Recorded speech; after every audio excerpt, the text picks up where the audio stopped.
दो बैल एक युद्ध। हरिराम एक गरीब किसान था। उसके पास जमीन थोड़ी थी, मगर उस जमीन से भी ज्यादा भरोसा था अपने दो बैलों वीर और बजरंग पर।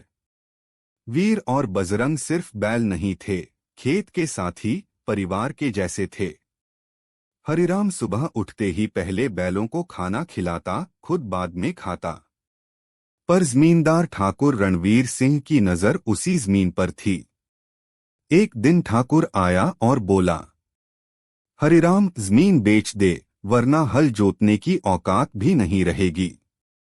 हरिराम बोला, जमीन मेरे बाप दादा की निशानी है, बेच दूं तो खुद को ही खो दूं। ठाकुर हंसा, चला गया। लेकिन रात में उसके गुंडों ने हरिराम की झोपड़ी जला दी और बैलों को खोलकर जंगल में छोड़ दिया। हरिराम टूटा नहीं, खेत में अकेला जुट गया, हल पकड़ा और रोते रोते खेत जोतने लगा। और तभी सुबह के कुहासे में दो परछाइयां उभरी, वीर और बजरंग लौट आए थे। दोनों बैल भागते हुए वापस आए, जैसे कह रहे हों, हम साथ हैं मालिक, जब तक जान है।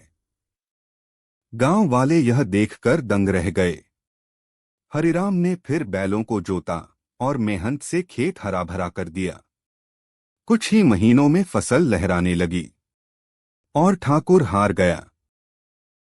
गांव की पंचायत ने फैसला सुनाया, जिसकी मेहनत वही हकदार। ठाकुर अब इस गांव का मालिक नहीं, हरिराम है। हरिराम ने बैलों के गले में फूलों की माला डाली और बोला, मेरी ताकत तुम थे और रहोगे।